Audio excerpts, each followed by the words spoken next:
Hello guys and gals, it's melody time, finally. Why has it took us so long to get to melody? Well, I'll tell you why, because we don't get to melody without knowing scales and chords. And we needed to cover those first.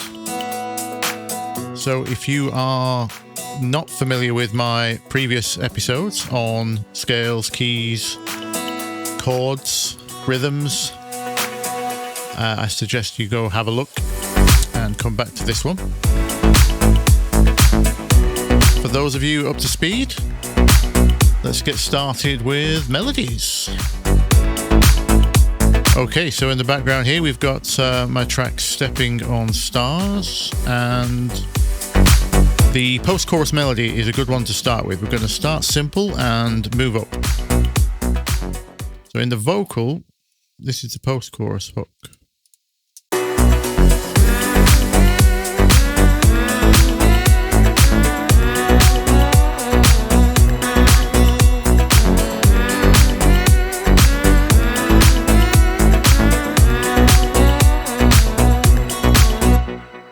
Now, I've done this in audio by chopping up one note.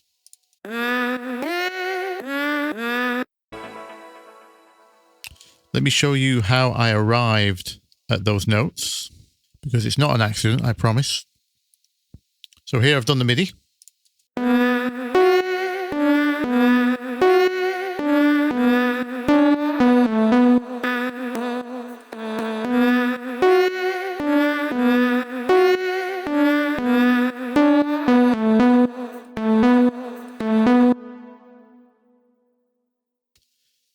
So if you haven't written many melodies yet, this will look completely alien to you. But if you have seen either the Alex Rome video or the Elenium video, we've discussed chords a lot. And these note choices are actually quite simple. If I was to tell you this is our chord,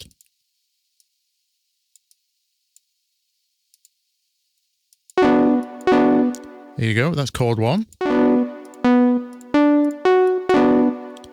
And look at our melody.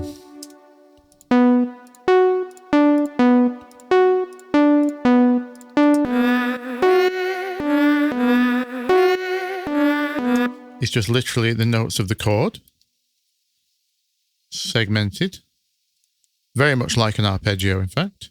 You'll find melodies and arpeggios sometimes have quite a lot in common. And here we have, oops.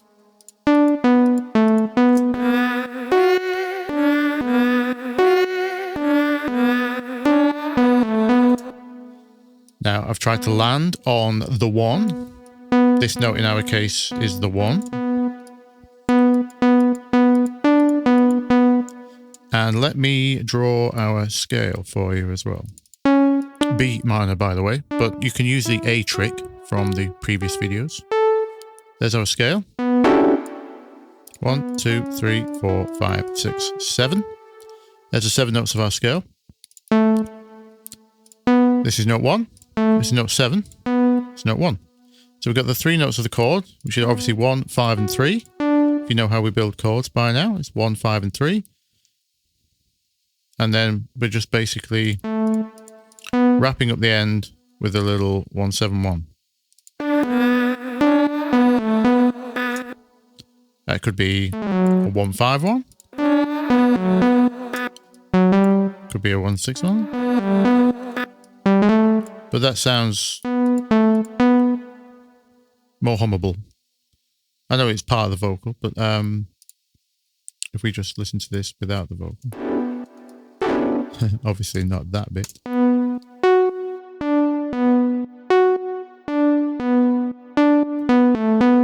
That ending could be anything really, but the point is we land on the 1. And one thing I want to talk about regarding melodies in general is strong notes and passing notes.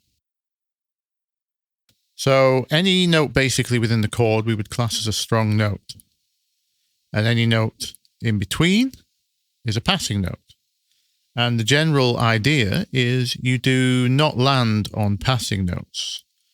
You try and land on strong notes.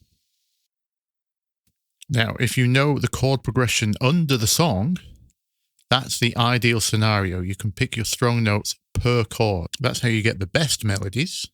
But if you don't, you can still just use the key of the song and pick your 1, 3, and 5s as your strong notes. So you can see how nice and easy that melody was. And the way I dealt with this in audio, you can literally just count. If this is our first note, how do we get this note? Out of that, we just count up. 1, 2, 3, 4, 5, 6, 7. So obviously I'm in Ableton here, but you'll be able to do this in any DAW. This has been pitched up 7, as you can see there. And this note is 1, 2, 3. So this should be up 3. You see? So 0, 7, 3. And also don't forget, pitching audio isn't in scale. So you're pitching up 7 instead of 5, etc. Okay, that covers the basics of what pitches we might choose in our melody. How do we choose the timing, the rhythm? Well, just like there are strong and passing pitches, there are stronger and weaker beats. If I drop this to quarter notes, you see I've got you could argue the 1 is the strongest note, the home note, if you like, and it's landing at the start of the bar on beat 1.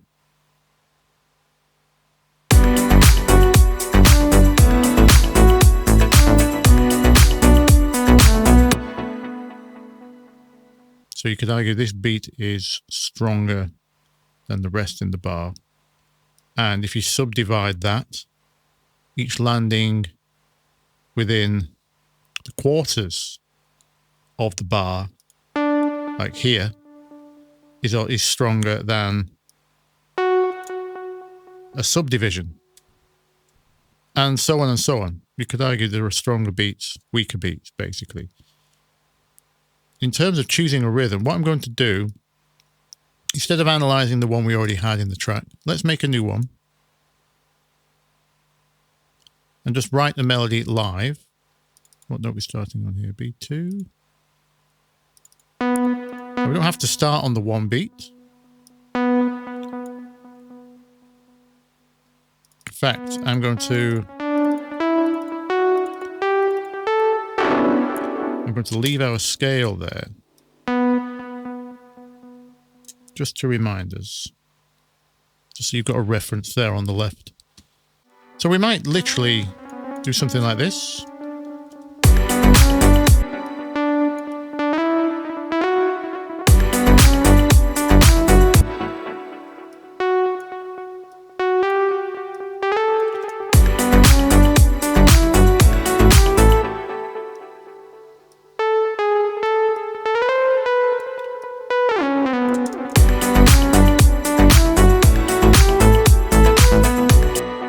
Not too bad.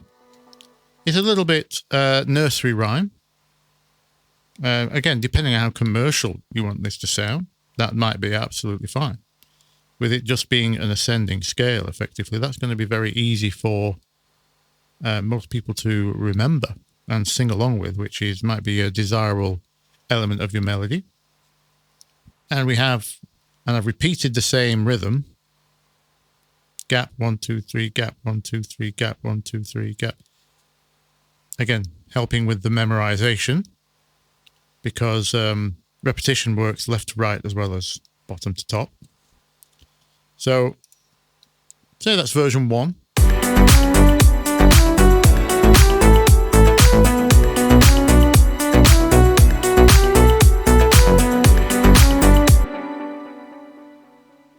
Let's call that my first melody, as in ever.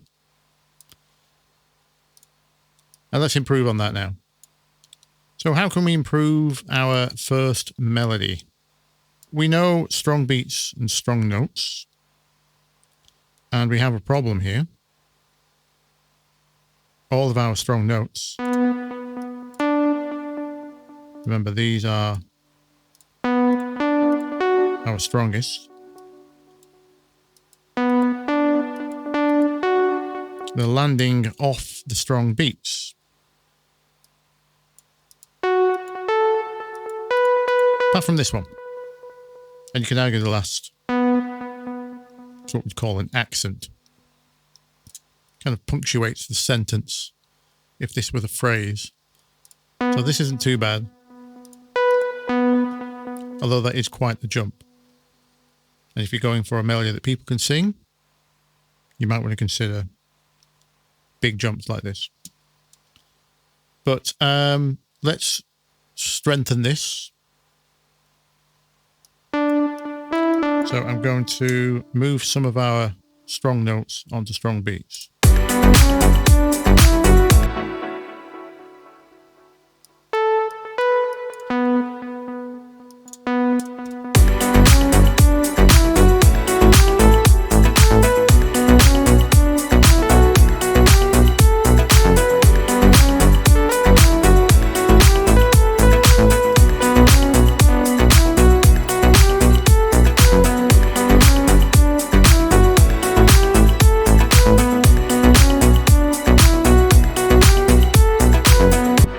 Okay, that's a little stronger rhythmically.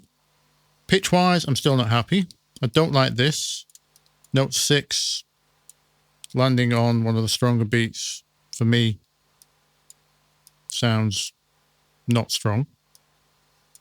We're going to say strong a lot this episode, apparently. Let's try this. So I'll swap those around. We've got the stronger notes.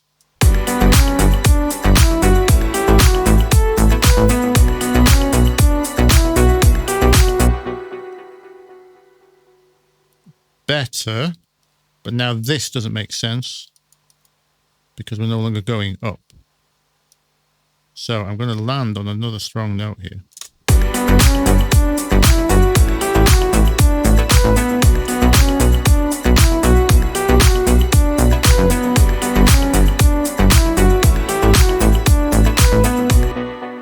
Getting there, getting there. I think this makes more sense. It's not a strong note, but in terms of the direction of our melody, I think this would make more sense because it's forming a pattern in our, again, these are the notes of our scale.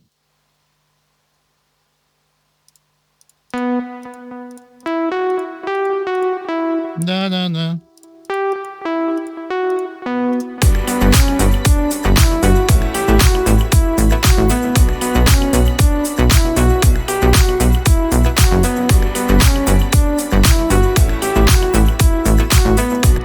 Getting there. So that's quite strong now. And the way I would improve that even further is what I call the question and answer technique. So I'm going to duplicate this. And all the question and answer is we presume, excuse me, our first half here is the question. How do we answer it?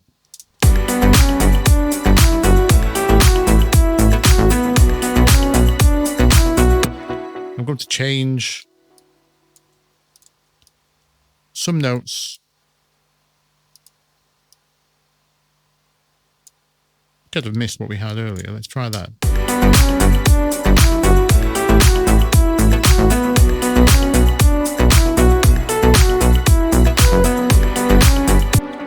That kind of thing.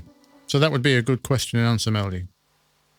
Not the best one we've ever written, but that's why we write every single day and we produce a track every single week, because you never know who will like what.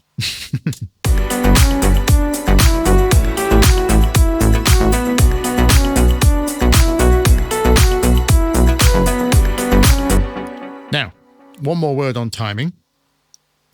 So far, I've stayed entirely within the 8th note grid. See down at the bottom here?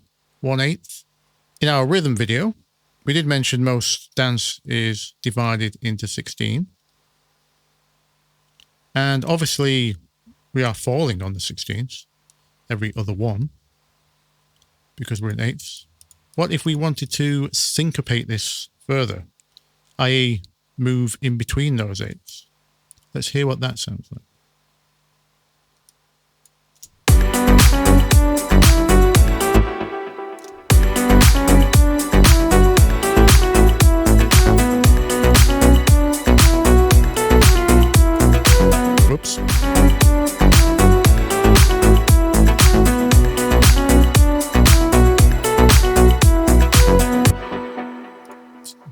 be one possible variation, which is more syncopated than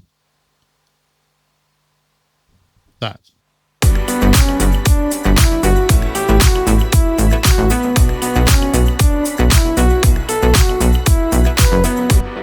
Versus